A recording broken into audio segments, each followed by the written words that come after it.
오늘 사무엘 상강의 24번째 사람을 사랑하신 하나님 다윗 네 번째 시간이 되겠습니다.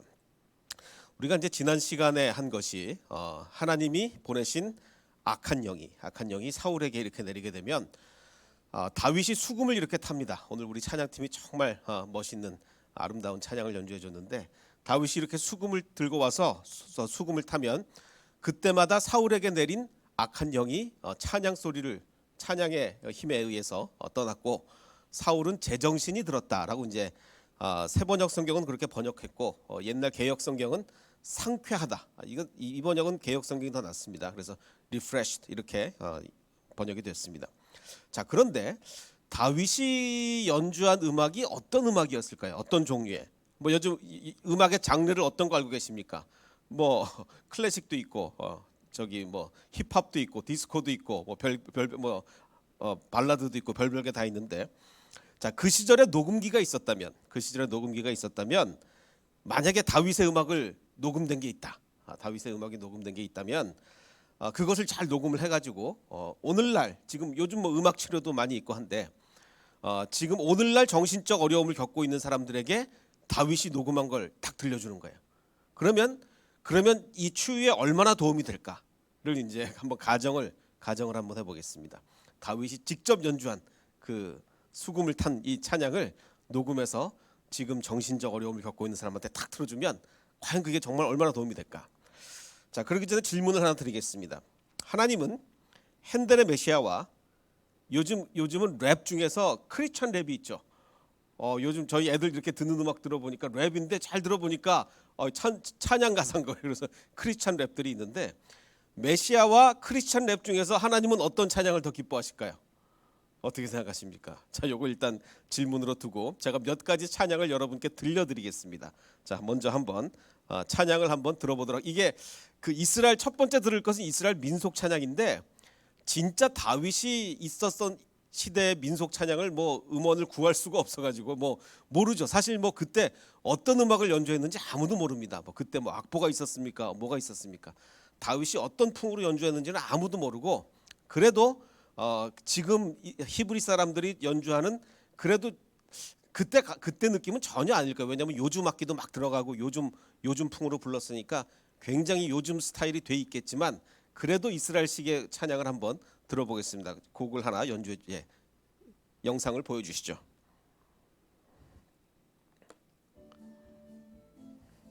과연 이거 듣고 악한 영이 막 나갈까를 한번 생각해 보세요.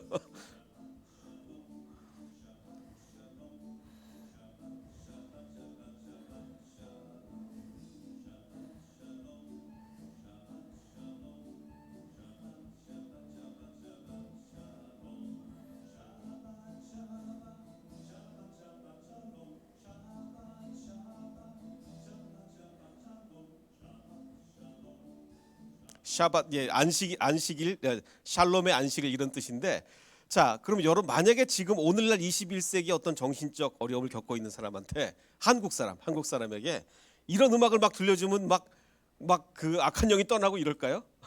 자, 과연 여러분 이런 음악이 우리가 막 은혜 받고 이럴 수 있는가? 자, 두 번째 음악, 자, 그야말로 핸델의 메시아, 정통적인 핸델의 메시아입니다. 반대로 이번에는 이 핸델의 메시아를 만약에 사울 왕이 들었다면 그때 막 악한 영이 막 떠나고 이럴까를 한번 또 반대로 생각을 해보십시오. 핸델의 메시아 들어보겠습니다.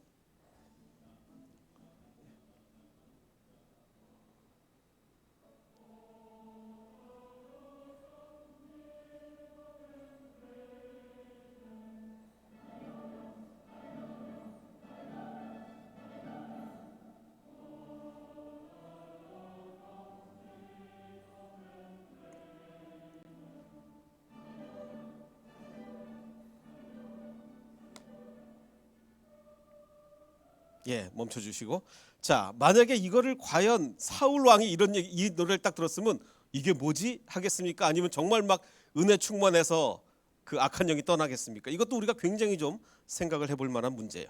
자, 똑같은 또 핸델의 할렐루야인데, 사실 저 같은 경우에는 물론 지금 이 클래시컬한 그 핸델의 할렐루야도 좀 굉장히 좋아하지만, 사실 제가 더 저는 이런 찬양을 들을 때 더 은혜 받습니다. 그 다음에 핸델의 메시아긴 한데 다른 풍으로 부른 걸 한번 들어보겠습니다.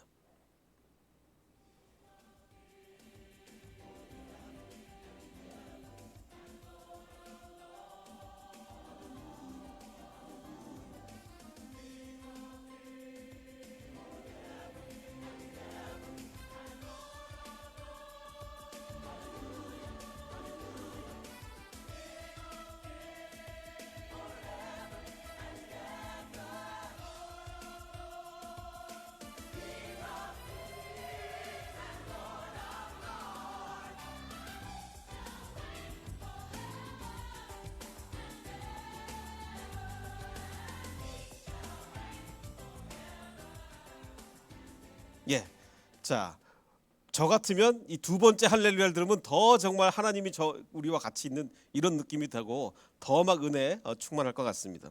자, 그런데 요즘 10대 애들이 과연 10대들 막 맨날 힙합 듣고 이런 애들이 앞에 세 곡을 쫙 들었을 때 정말 은혜 충만할 수 있을까? 다음 곡을 들어보겠습니다. 지난번에 우리 한번 들었던 겁니다. 자, 플레이 해주시고 우리 한 소리. 날 수차례 구원한 하늘의 손길 catching it dancing with the light 것도 나쁘지 않긴 해 근데 5분만 시간을 내서 두 손을 맞대고 raising with the praising me 위한 내 이야기를 들어주는 분 who is it 삶은 직진이 아니야 맨 서두를 필요 없어 조금만 더 천천히 자, 한번 우리 생각을 해보겠습니다. 다윗의 음악이 절대적인 스타일의 찬양이라면 어떤 정말 하나님이 좋아하는 어떤 찬양 스타일이 있어서 하나님께 가서 하나님은 우리 전도사님들한테는 목사님 어떤 스타일 음악 제일 좋아하시나 뭐 이렇게 물어볼 수 있잖아요. 근데 하나님은 어떤 스타일 힙합 좋아하십니까? 저기 클래식 좋아하십니까? 클래식 중에서도 뭐 핸델 좋아하십니까? 하이든 좋아하십니까? 이렇게 과연 물어볼 수 있을까? 만약 그거 다 아니고 정말 이 시편을 연주했던 다윗의 음악이 절대적인 정말 그렇게 연주해야 가장 은혜로운 거라면 핸델의 메시아는 굉장히 의미가 적은 곡이 되는 거죠. 우리는 무조건 다윗 시대 곡을 따라가야 되는 거 아니겠습니까? 아까 얘기했지만 과연 사울이 핸델의 메시아를 들으면 치유가 될까요? 이게 뭐야 하겠습니까?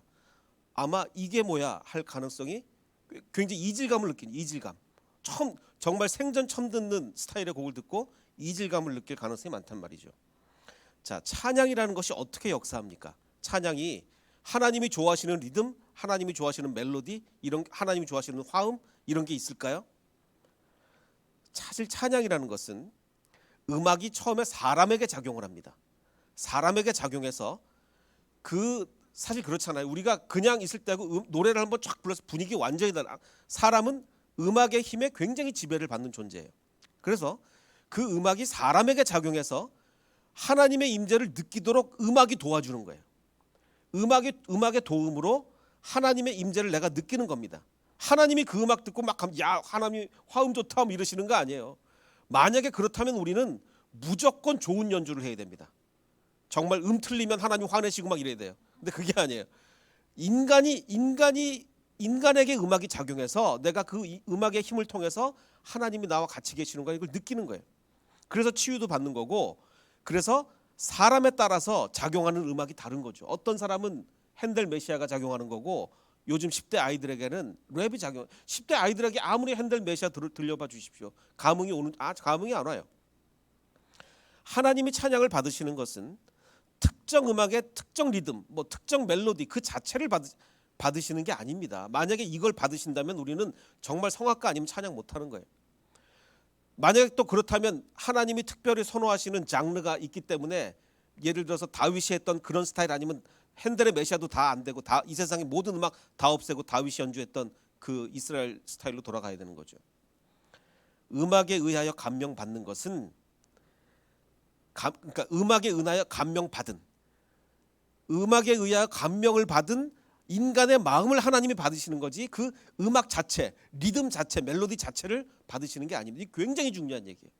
우리가 찬양을 부르면 그 찬양이 우리 굉장히 하나님의 향한 마음이 뜨거워집니다. 정말 벅차오르고 주님께 가까이 가게 됩니다. 하나님은 그 우리의 마음을 받으시는 거지 멜로디 자체, 리듬 자체, 음악 자체를 받으시는 게 절대로 아니죠. 그래서 어떤 스타일로 부르느냐는 사실은 누구가 부르냐에 따라서 완전히 달라지는 거예요. 10대 애들에겐 10대 애들 맞게, 그리고 정말 클래식 애호가들에게 클래식 애호에 맞게 찬양을 해야 되는 거죠. 그래서 사실 우리가 시편을 보면, 이 시편에 보면 타이틀이 있는 시편들이 있는데 22편을 보면 다윗의 시인데 인도자를 따라 아옐렛 샤할에 맞춘 노래라고 되어 있습니다. 이게 굉장히 이게 도대체 뭐냐? 내용은 이렇습니다. 나의 하나님이여 나의 하나님이여 어찌 나를 버리셨, 우리 잘 알잖아요. 근데 이게 아옐렛 샤할에 맞춘 노래라는 게 뭐냐면, 옛날에는 악보가 없잖아요. 악보가 없으니까 이거 시편 딱 주고 이거 어떻게 부릅니까? 못 부르잖아요. 그래서 부를 수 있도록 우리가 그동안 알고 있는 노래, 아옐렛 샤할이라는 건 새벽 암사슴이란 노래예요. 예를 들면 이런 거죠. 가사를 딱, 악보가 없으니까, 옛날에 악보가 없으니까 가사를 써서 누구한테 자 이거 불러라 줍니다. 그러면 딱 받으면 찬양 가사를 써요. 찬양 가사를 뭐 내 하나님이여 어찌 나를 버리셨나이까, 뭐 나는 주님을 찬양합니다, 뭐 이렇게 써서 줬습니다. 뭐 어떻게 부를까요? 그래서 예를 들면 누구나 아는 노래, 예를 들면 나훈아의 뭐 알아요? 난 모르겠는데. 나훈아의 몰라요. 뭐 너무 찬양만 듣는 나훈아의 무슨 노래에 맞, 이게 왜냐면 새벽 암사슬이라는 가요, 그 당시 민요, 그 당시 가요거든요. 새벽 암사슴이라 그러면 다 이 노래, 그 노래에 맞춰서 부르는 거구나. 그게 바로 시편이에요. 물론 안 그런 것도 있지만 많은 시편이 그렇단 말이죠. 56편도 마찬가지예요. 인도자를 따라 요낫 엘렘 르호김에 맞춘 노래. 이게 뭡니까? 뭐 하나님이여 내게 은혜를 베푸소서, 이런 내용인데 먼 곳에 잠잠히 있는 비둘기라는 노래에 맞춰서 부르는 그런 노래란 말이죠. 그러니까 우리가 특별히 이제 어떤 굉장히, 제 신학 굉장히 보수적인 신학인데, 그게 잘못 나가면 어떤 특정 음악은 되고 특정 음악은 안 되고, 이렇게 생각할 수가 있단 말이죠. 그렇지 않다는 겁니다. 자, 그래서 아까 질문, 하나님은 핸델의 메시아와 크리스찬 랩 중에서 어떤 찬양에 더 기뻐하십니까? 여긴 답을 yes, no, yes 뭐 둘 중에 하나 고를 수 있는 문제가 아니에요. 만약에 성악가들이 부를 때는 하나님이 어떤 음악을 더 기뻐하게, 왜냐하면 성악가들은 핸델의 메시아를 부르면서 막 하나님의 임재를 막 느낄 거 아니에요. 그러니까 하나님께서는 성악가들은 핸델의 메시아 부를 때 하나님이 더 기뻐하시고, 자 10대 애들이 부릅니다. 10대 애들이 핸델의 메시아 부르면 하나님의 임재를 느낄까요? 애들이 못 느껴요. 애들이 못 느껴. 10대 애들은 랩을 불러야 하나님의 임재를, 크리스찬 랩을 불러야 느낀단 말이에요. 그래서 10대 애들이 크리스찬 랩을 부를 때 하나님은 기뻐하신단 말이죠. 그러니까 우리가 이거를 명확하게 좀 이해할 필요가 있다. 사실 뭐 이건 좀 더 깊이 굉장히 할 얘기가 이론적으로 굉장히 많은데, 뭐 기회 있을 때 하고, 오늘은 잠깐 이렇게 수박 겉핥기식으로 넘어가겠습니다. 자, 오늘부터 이제 그 다윗과 골리앗 이야기가 시작이 됩니다. 다윗과 골리앗의 이야기에서 블레셋 사람들이 또 전쟁을 일으키려고 군인들을 모아서 유다 땅 안으로 들어왔습니다. 유다 땅 안에 그 소고라는 곳에 집결을 시킵니다. 아마도 뭐 추정컨대 사울 왕이 현재 악령에 시달리고 있으니 아마 그 소문이 들어갔는지, 야 사울 왕이 악령에 시달린다더라, 그러면 이때다, 이스라엘을 치러 가자, 뭐 이렇게 됐는지도 모르겠습니다. 어쨌든 이제 이스라엘을 치러 왔습니다. 자, 그래서 이제 사울도 이스라엘 군인들을 집결시켜서 전열을 갖추게 됩니다. 그래서 블레셋과 이스라엘이 큰 골짜기를 사이에 두고 이렇게 뚝 떨어져 있는 거예요. 두고 이쪽 저쪽 산 위에서 맞서서 버티고 있었습니다.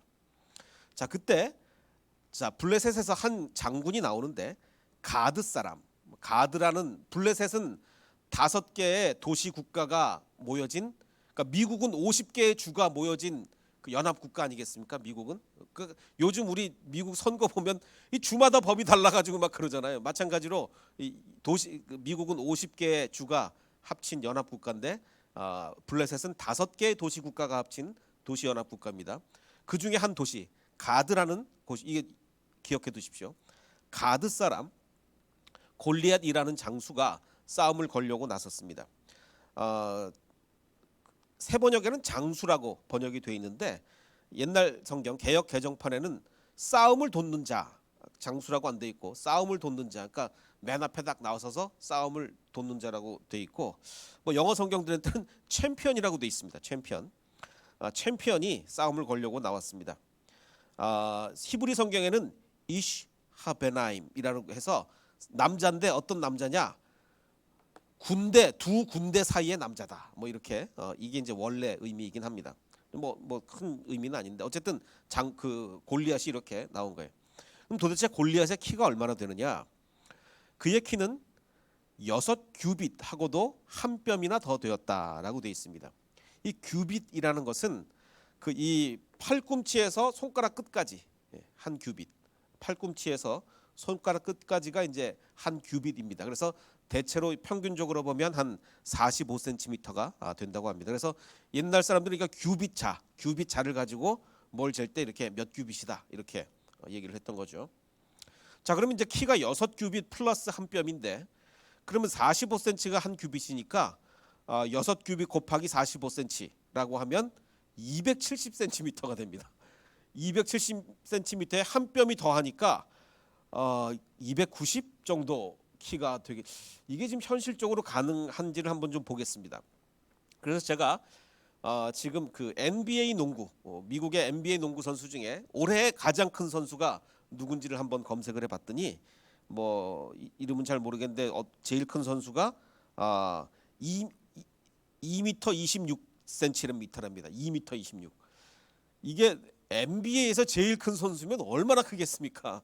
그런데도 지금 골리앗에 한참 못 미치는 거. 지금 이 성경 말씀에 의하면 골리앗은 290cm인데 이 사람은 2m NBA 제일 큰 사람이 2m 26이니까 한참 못 미치죠. 자, 근데 과연 그럼 거의 3m나 되는 사람이 가능한가? 뭐 여러 가지 이제 논란들이 있긴 했었는데 그 사해사본 아시죠? 뭐 1947년부터 이렇게 발견이 되기 시작했습니다. 그러니까 이 그 1947년에 이 사해에서 그 성경의 옛날 사본들이 막 쏟아져 나오면서 성경 연구가 완전히 막 엄청나게 이제 그 깊어지게 된 거죠. 그 전에 몰랐던 것들이 엄청나게 이제 막 쏟아져 나왔는데 여기에 이제 사해사본에 있었던 이 그 사무엘 사본에 보면은 숫자가 달라요. 숫자가 다른데 뭐라고 기록되어 있냐면 4규빗 플러스 한 뼘으로 되어 있어요. 4규빗. 6규빗이 아니고. 그러면은 이제 2m. 그러면 굉장히 합리적이 되는 거죠. 만약에 6규빗 플러스 한 뼘이면 거의 3m가 키가 되는데 과연 가능한가? 근데 그러면 도대체 뭐가 맞느냐? 근데 그건 3m가 그래도 불가능하지는 않을 거라고 생각이 돼요. 왜냐하면 그 역사상 가장 큰 키가 큰 사람이 누군지를 조사를 해봤더니 그 1918년에 태어났던 사람인데 일찍 죽었어요. 272cm, 키가 이렇게 큽니다. 이 키가 272cm인데 근데 이제 당연히 건강이 안 좋으니까 22살밖에 못 살았는데 그럼 이 사람의 키를 현재 키 크다는 사람들하고 막 비교해 보면 그 뭐 최홍만이나 뭐 이런 분들 뭐 그 샤킬 오닐 뭐 이런 사람 비교해도 뭐 비교가 안 될 정도로 크죠. 어쨌든 그 270cm만 해도 이렇게 크단 말이에요. 근데 뭐 6규빗 플러스 한 뼘은 290이 되는데 모르겠습니다. 하여간 뭐 어떤 기록이 맞는 건지 6규빗 플러스 한 뼘이 맞는 건지 사해사본에 의해서 4규빗 플러스 한 뼘이 맞는 건지 잘 모르겠습니다. 어쨌든 어마어마하게 큰 거죠. 골리앗은 어마어마하게 큽니다. 자, 근데 이제 이게 우리가 기억을 해둘 게 여호수아로 앞에 좀 돌아가 보면 여호수아가 오래전에 여호수아가 온 산지에 아낙 사람들을 다 멸절을 했습니다. 아낙 사람 하면 누굽니까? 지금 이스라엘 백성들이 처음에 가나안 땅을 쳐들어갈 때 뭐 여러 가지로 힘들었지만 누구 때문에 제일 힘들어했어요? 아낙 백성. 왜? 아낙 백성들은 너무 키가 커서 너무 키가 크고 기골이 장대해서 이스라엘 백성이 제일 두려워하던 사람들이 아낙 백성입니다. 그래서 이 여호수아가 근데 이제 가나안 땅에 쳐들어가서 아낙 백성을 다 멸했는데 그래서 이스라엘 땅의 자손의 땅에는 아낙 사람들이 하나도 남지 않았는데 딱 여기 남았습니다. 가사와 가드와 아스돗에만 아낙 사람들이 남아 있었습니다. 자, 그런데 지금 아까 골리앗이 어디서 왔다고요? 가드 사람이에요. 가드 사람. 그러니까 아마도 그러면은 아낙 자손의 후예가 아닐까.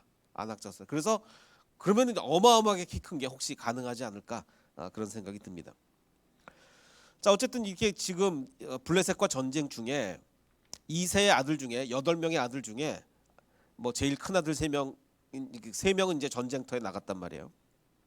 그래서 이제 그 다윗의 아버지 이새가 전쟁터에 나가 있는 세 아들이 걱정이 돼서 다윗에게 이렇게 얘기합니다.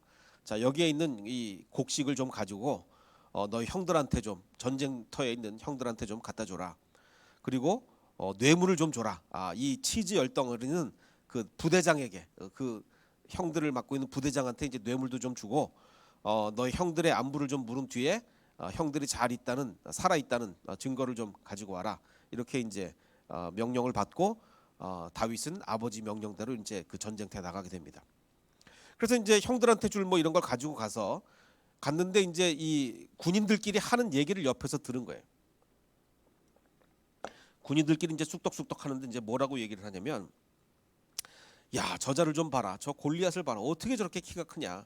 이렇게 좀 얘기하면서 저 사람이 올라와서 우리 이스라엘을 모욕하고 있다. 모욕하고 있다.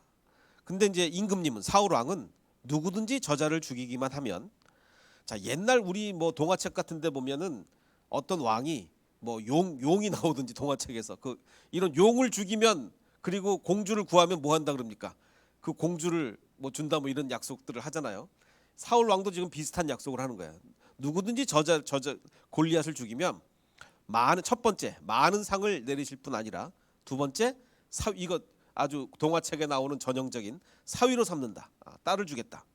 세 번째, 그리고 그의 집안에 있는 모든 세금을 면제해 주겠다. 굉장히 큰 걸 건 거죠. 자, 지금 이 얘기를 누가 들었냐면 다윗이 들었어요. 다윗이 들었는데, 다윗은 하나님이 평가하시기를, 다윗은 어떤 사람입니까? 사도행전에, 저 뒤에 사도행전에는 이렇게 평가하고 있죠. 하나님이 다윗을 왕으로 세우시고 이르시되, 내가 다윗을 만나니 정말 내 마음에 합한 사람이다. 내 마음에 맞는 사람이다. 내 뜻을 다 이룰 것이다. 라고 다윗을 보시고 하나님이 이 다윗은 내 마음에 합한 사람이다.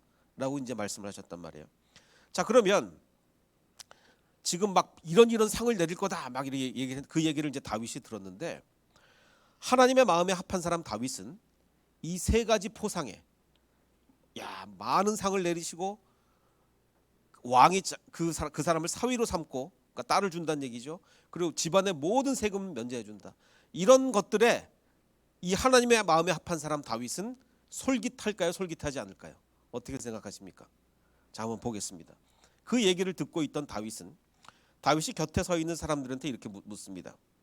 아니, 저 할례도 받지 않은 블레셋 녀석이 도대체 뭐기에 살아계시는 이 하나님을 섬기는 우리 군인들을 이렇게 모욕하는 것입니다. 역시 다윗은 하나님의 마음에 합한 사람입니다. 정말 저 할례도 받지 않은 자, 막 이렇게 하면서 여기 하나님을 향한, 하나님을 섬기기 위한 의지를 불태웁니다. 그런데 이거는 두 번째 얘기예요. 두 번째. 첫 번째 뭐라고 그랬냐? 다윗이 옆에 있는 사람한테 이렇게 묻습니다. 저 블레셋 사람들을 죽이고 이스라엘이 받는 치욕을 씻어내는 사람에게는 어떻게 해준다고요? 라고 묻습니다. 내가 듣긴 들었는데 막 얘기를 하니까 뭘 엄청난 걸 해준다 그랬는데 제대로 못 들은, 그래서 도대체 저 블레셋 사람을 죽이고 이스라엘이 받는 치욕을 씻어내는 사람은 어떻게 해준다고요? 뭘 준다고요? 그 다음에 저 할례도 받지 않은 저 블레셋 녀석이 뭐기에 살아계신 하나님을 섬기는 우리 군인들 이렇게 모욕하는, 이렇게 나온단 말이에요. 굉장히 의외죠. 자, 그 얘기를 그러자 군인들이 그 질문을 받고서 앞에 말한 내용과 같이 저자를 죽이는 사람에게는 이러이러한 상이 내릴 거라고 답해 주었습니다. 다시 한번 이러이러한 상이 뭐였습니까? 많은 상 내리고 사위로 삼고 세금을 면제해 주는 거예요. 자, 그래서 이제 첫 번째 질문이 끝났습니다. 그리고 다윗이 그 다음에 다른 사람에게 또 묻습니다. 다윗은 다른 사람 앞으로 가서 똑같은 말로 또 물어봤습니다. 그럼 뭘 물어봤다는 얘기예요? 어떻게 해준다고요? 무슨 상을 내린다고요? 하나님의 마음에 합한 사람 다윗이. 그러자 거기서도 사람들은 똑같은 말을 했습니다. 많은 상 내리고 사위로 삼고 세금을 면제해 준다. 자, 그러면 다윗은 지금, 다윗의 마음, 이 소년 다윗은 속으로 지금 이렇게 외친 거예요. 뭐냐면 대박을 외친 겁니다. 굉장히 의외죠. 아니, 하나님의 마음에 합한 사람 다윗은, 이 히브리인들은 말하는 순서가 굉장히 중요합니다. 어떤 말을 먼저 했는지가 굉장히 중요한 사람들이에요.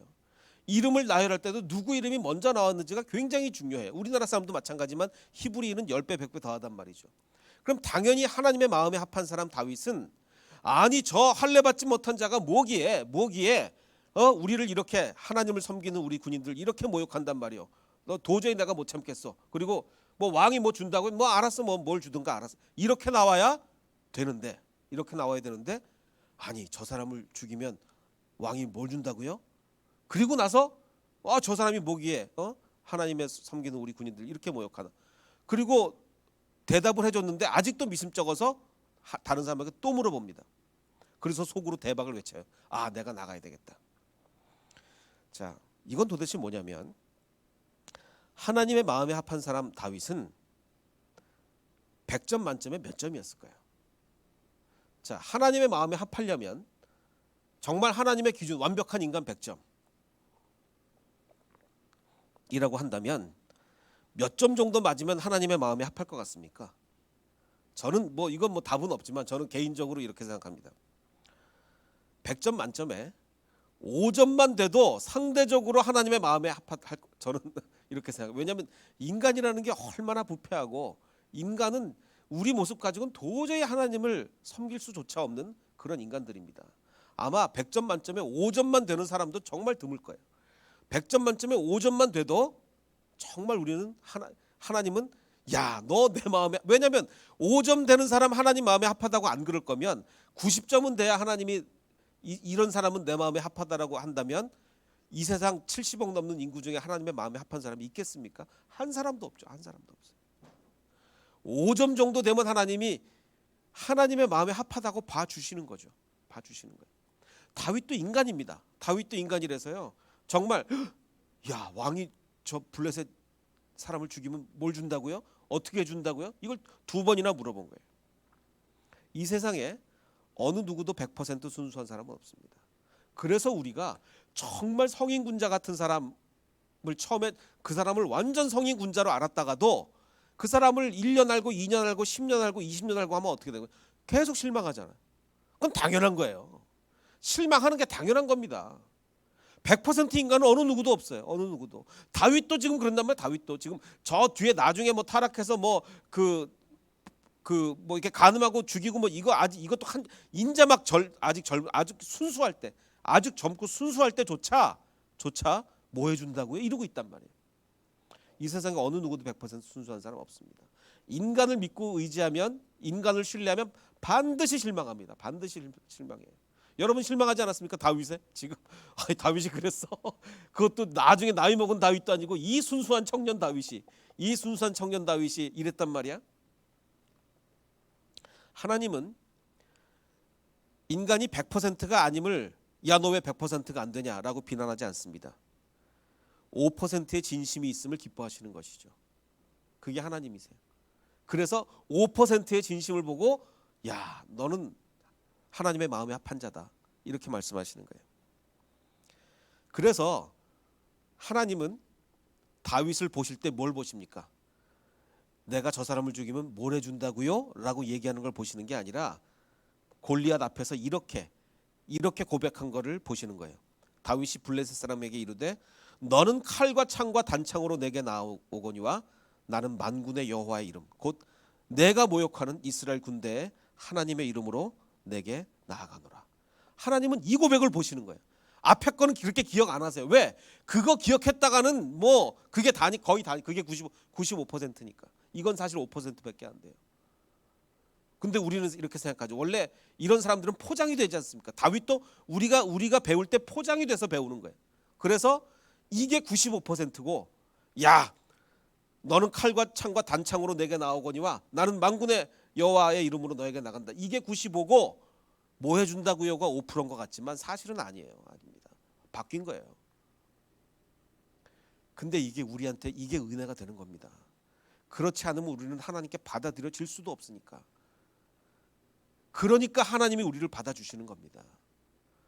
그래서 오늘 말씀을 통해서 우리가 깨닫게 되는 것은 다윗도 사람이었다. 다윗도 우리와 똑같은 사람이다. 정말 다윗이 5%면 우리는 그래 한 3%까지만 해도 쫓아가자. 4%까지만이라도 쫓아가자. 아마 이렇게 돼야 될 것 같습니다. 다윗도 인간이었고 그래서 정말 감사한 것은 하나님께서 내 모습 이대로 받아주시는 거죠. 여기에 은혜가 있는 것입니다. 그래서 우리가 야, 저 사람은 아까 우리 얘기했잖아. 저 사람은 왜 랩으로 찬양해? 랩 찬양이 맞아? 야, 저 사람은 왜 저런 찬양해? 왜 저런 데 은혜 받아? 이러면 안 됩니다. 사람마다 다 다르고 심지어는 수준도 5%만 되면 정말 하나님 앞에 5%만 정말 되면 우리는 정말 순수한 거예요. 정말. 근데 문제는 그 5%마저 안 되니까 문제 아니겠습니까? 정말 그래서 우리가 다시 한번 점검하고 정말 감사한 것은 우리의 모습을 이대로 받아주시는 주님께 정말 감사한 저 여러분이 되시기를 주님의 이름으로 축원합니다. 우리 찬양 내 모습 이대로 사랑하시네, 연약함 그대로 사랑하시네. 이제 우리가 다윗의 삶을 볼 텐데요. 앞으로 이제 쭉 오랫동안 봐나갈 것입니다. 이 다윗도 얼마나 연약한 인간인지 모릅니다. 정말 연약해요. 오죽하면 간음했겠습니까? 오죽하면 살인했겠습니까? 정말 연약한데 이 세상에 어느 누가 연약하지 않은 사람이 있겠습니까? 정말 그런데 내 연약한 모습을 그대로 받아주시는 주님께 감사하며 찬양하겠습니다.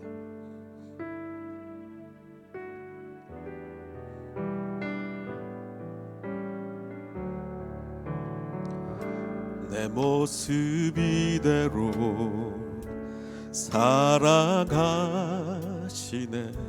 연약함 그대로 사랑하시네. 나의 모든 발걸음 주가 지나니 날 인도하소서. 내 모습 이대로 사랑하시네, 연약함 그대로 사랑하시네. 나의 모든 발걸음 주가 지나니 날 인도하소서. 주의 날개 아래 거하는 것, 주의 임재 안에 거하는 것, 나의 가장 큰 소망, 나의 가장 큰 은혜, 주와 함께 동행하느니 주의 날개 아래 거하는 것, 주의 임재 안에 거하는 것, 나의 가장 큰 소망, 나의 가장 큰 은혜, 주와 함께 동행하느니. 우리 잠시 기도하게 될 때 아버지 하나님, 우리의 모든 인간들은 정말 부패할 수밖에 없고 정말 주님의 그 수준에 도저히 도달할 수 없는 인간임을 고백합니다. 그 순수했던 청년 다윗도, 정말 우리와 조금도 다를 바가 없는 인간임을 우리는 알게 되었습니다. 아버지, 그러기에 오히려 우리는 희망이 있습니다. 다윗이 저 높이 있다면 우리는 도저히 따라갈 수조차 없을 텐데 다윗과 우리가 같으니 우리는 더 희망이 있습니다. 내가 주님을 더 섬기겠습니다. 주님을 더 따라가겠습니다. 아버지 하나님, 그리고 인간에게 희망을 두지 않겠습니다. 어떤 인간도 완벽할 수 없습니다. 아버지 하나님, 그 모든 것을 우리가 깨닫고 정말 다윗이 주님을 헌신적으로 섬겼던 것처럼 우리가 그 반만큼이라도 정말 열심히 주님을 섬길 수 있는 우리가 되게 하여 주시옵소서. 우리 함께 기도하겠습니다. 오 아버지 하나님, 감사합니다. 정말 다윗도 우리와 같은 인간임을 알게 됨을 감사합니다.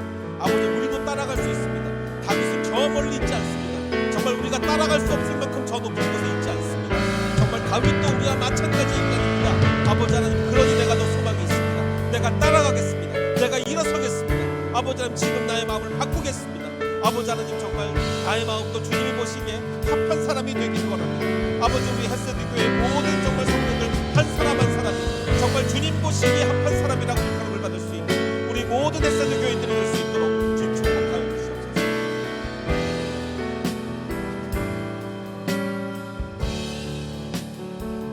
우리 다시 다시 한번 마음 모아 찬양하게 될 때 정말 진실한 찬양이 되기를 원합니다.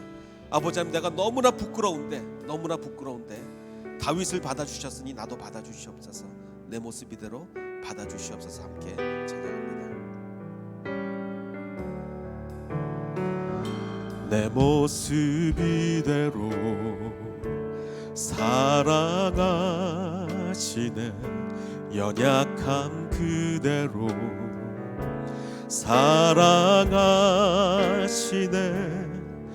나의 모든 발걸음 주가 지나니 날 인도하소서. 내 모습 이대로 사랑하시네.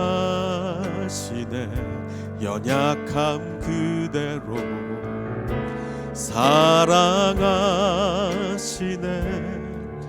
나의 모든 발걸음 주가 지나니 날 인도하소서. 주의 날개 아래 거하는 것, 주의 임재 안에 거하는 것, 나의 가장 큰 소망, 나의 가장 큰 은혜. 주와 함께 동행하느니 주님의 날개 아래 거하는 것, 주의 날개 아래 거하는 것, 주의 임재 안에 거하는 것, 나의 가장 큰 소망, 나의 가장 큰 은혜. 주와 함께 동행하느니. 아버지 하나님, 감사합니다. 다윗이 우리와 정말 너무나 다른 인간이 아니니 감사합니다. 우리와 같은 사람이니 감사합니다. 그래서 내가 더 용기가 납니다. 나도 다윗처럼 따라갈 수 있다고 생각하니 용기가 납니다.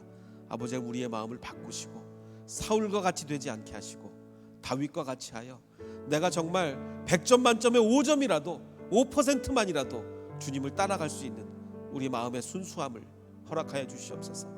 아버지 하나님, 내 마음에 있는 그 5%의 순수함이 우리를 바꿀 것입니다. 내 마음속에 있는 5%의 그 주님을 따라가고자 하는 그 진실함이 우리의 인생을 바꿀 것입니다. 우리와 함께 해주시고 우리 헷세드 교회 모든 교인들 축복하여 주시옵소서. 이제는 우리 구주 예수 그리스도의 은혜와 아버지 하나님의 무한하신 사랑과 성령님의 감화 감동 충만하게 역사해 주심이 다윗이 하나님을 따라갔던 것처럼 우리도 함께 하나님을 따라가기를 원하는 이 자리에 모인 모든 백성들 머리 위에, 그리고 인터넷으로 예배하는 모든 백성들 머리 위에 이제로부터 영원토록 함께 하시기를 간절히 축원하옵나이다. 아멘.